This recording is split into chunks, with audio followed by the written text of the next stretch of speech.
Qu'est-ce que ça fait plaisir d'être Marseillais aujourd'hui, franchement. Merci à tous, j'espère que vous allez bien. On se retrouve pour cette nouvelle vidéo et on va débriefer ensemble. Donc ce match entre l'Olympique de Marseille et l'AS Saint-Étienne, les amis. Alors voilà, avec une victoire 5 buts à 1. Franchement, incroyable, incroyable. Quelle rencontre. Franchement, on a vu une équipe de Marseille qui nous a fait rêver. Et avec cette composition de Roberto De Zerbi qui n'a pas changé, hein, qui n'a pas changé, qui est toujours plus ou moins ce même système de jeu depuis qu'il l'a trouvé. On sent que Roberto De Zerbi a trouvé son schéma de jeu. Et les recrues qui sont arrivées s'adaptent très très bien. Alors, c'est un 3-4-1-2 avec Murillo, Balerdi, Cornelius, Merlin, Luis Enrique, Hochberg, Benasser, Rabiot. Et toujours Greenwood et Gouiri qui vraiment s'intercalent, jouent beaucoup, se déplacent, sont vraiment des pivots qui se baladent et qui dépassent un peu leur rôle, ne sont pas dans des positions fixes. On voit Greenwood qui fait organisateur, on voit Gouiri qui peut se trouver tantôt à gauche, tantôt à droite, qui vient même se retrouver dans cette position d'avant-centre. Ce qui fait que cette équipe de Marseille a la maîtrise du ballon dès le début du match.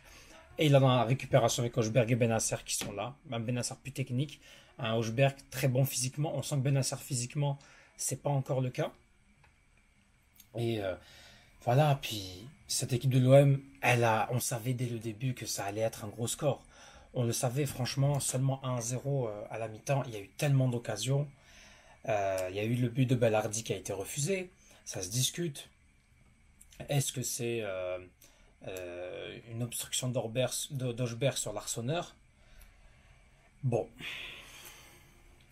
on va pas faire un scandale d'arbitrage, mais bon, je pense pas non plus qu'il a une volonté de faire une obstruction sur le gardien. Bon, après les gardiens, dans l'arbitrage en général, dans le doute, on va plus l'accorder aux gardiens qu'aux joueurs. Sauf quand on est le PSG. Mais bon, ça, je ne vais pas faire de polémique sur ça aujourd'hui. On a gagné 5-1, soyons heureux du résultat que nous avons. Donc une première mi-temps incroyable avec un but de Gouiri. Mais à la Gouiri, mais qu'est-ce que tu me régales. Franchement, qu'est-ce que ça fait du bien. Les Algériens à l'OM, ça fait plaisir. Ça fait plaisir. Un très beau but un but à 0. Une lucarne. Enroulé. Sur une passe décisive de Hochberg dans une récupération. Parce que voilà, c'est une perte de balle. C'est sur la touche, on récupère. Et on sent qu'il y a le dépassement de fonction. Clairement, les joueurs sont heureux avec De Zerbi. Et clairement, De Zerbi travaille pour améliorer les joueurs. Que tu ne sois pas très bon, que peut-être les joueurs ne sont pas exceptionnels, il arrive à les rendre exceptionnels. Et ça, c'est incroyable comment Gouiri s'est très vite adapté. 1-0, c'était bien pour les Stéphanois. Hein, Saint-Étienne qui a eu quelques opportunités en première mi-temps. Quand la deuxième mi-temps arrive, franchement, bon, il y a le penalty de Greenwood, 2-0, il le transforme bien. Puis après, c'est fou. Hein. C'est fou comment après, il y a un temps fort marseillais, alors que je pense après le troisième but, il y a un but de Murillo, voilà, c'est une déviation, je pense que Gouiri rate son face-à-face, ça revient où il y a comme des interventions sur les défenseurs, Murillo a le but vide, il le place. Murillo aussi, hein, franchement, Murillo, il n'était pas très bon la saison passée, mais là, on voit que cette saison-là, qu'est-ce que c'est fort Murillo. Qu'est-ce que c'est fort Murillo. Après, on s'enflamme pas, ce n'est que Saint-Étienne. Et la faiblesse de Saint-Étienne, franchement, ça fait du mal de se dire que Saint-Étienne, c'est quand même un club qui a 10 Ligue 1, qui est le deuxième club le plus titré en championnat après le PSG, qui a quand même fait des finales de Ligue des Champions contre le Bayern de Munich en 1976, si je ne me trompe pas. Et que arriver à ce point-là, à être aussi faible, oh, c'est quand même douloureux hein, de voir Saint-Étienne. Et puis après, bon, le quatrième but de Gouiri, encore une fois sur une passe de Hochberg, Gouiri est pas hors jeu, plat du pied. Franchement, Gouiri, quelle adaptation aussi vite. C'est magnifique. Bravo à lui.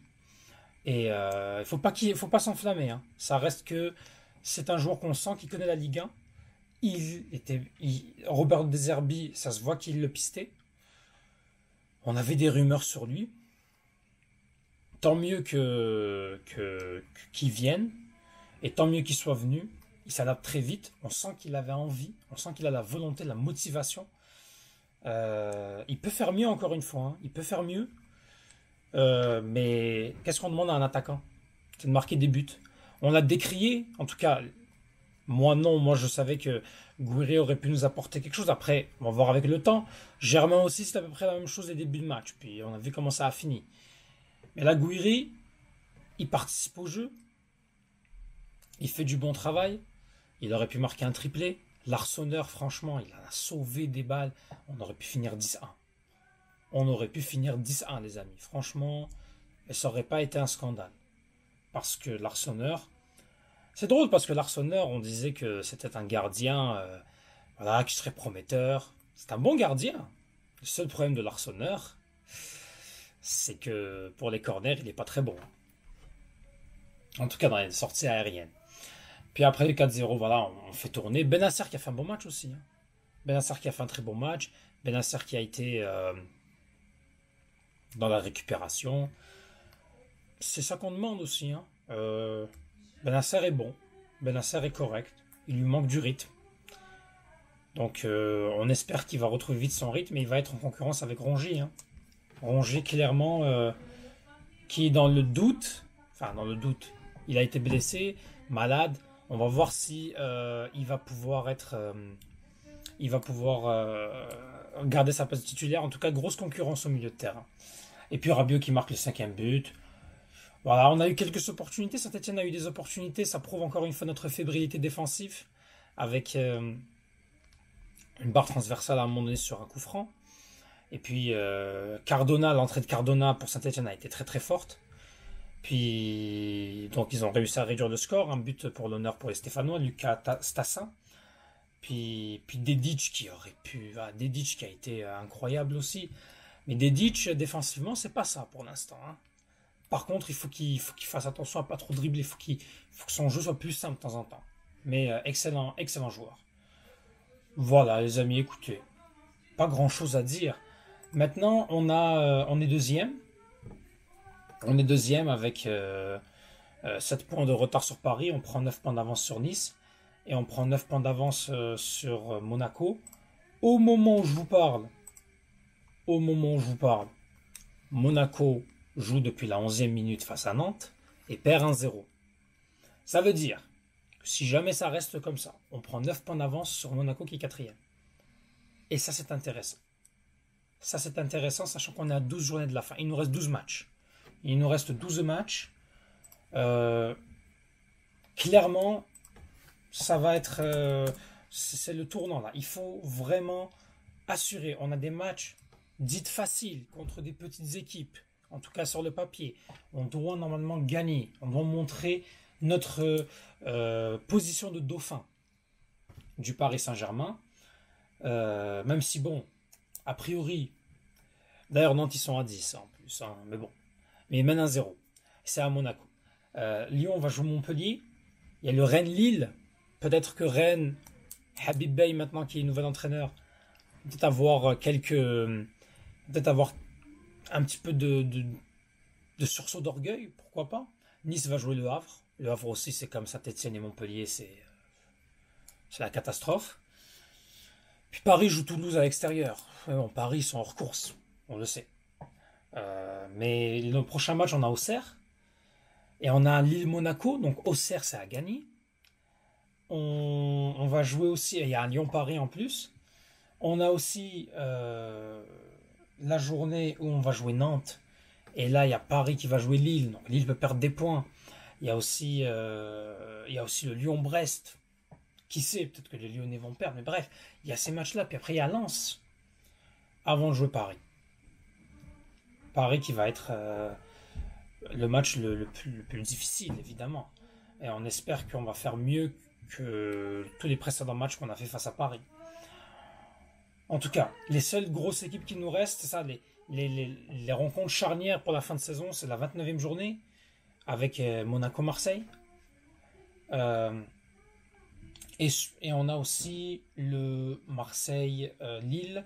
Je pense que c'est à la 33e, c'est la dernière journée. Non, c'est pas la dernière, c'est quand le Lille-Marseille? Lille-Marseille, ça devrait être bientôt alors, hein, je sais pas. Peut-être qu'il n'y a plus de Lille-Marseille, je ne vois plus Lille-Marseille. Pour être honnête avec vous, je ne sais pas du tout. Ah, 32e journée. 32e journée Lille-Marseille, mais bon, en tout cas. Bref, les amis, Marseille est deuxième, on est bien, on est tranquille, sur un cigare, voilà. Et merci à tous d'avoir vu cette vidéo jusqu'au bout. Abonnez-vous, laissez un petit pouce bleu et allez l'OM les amis.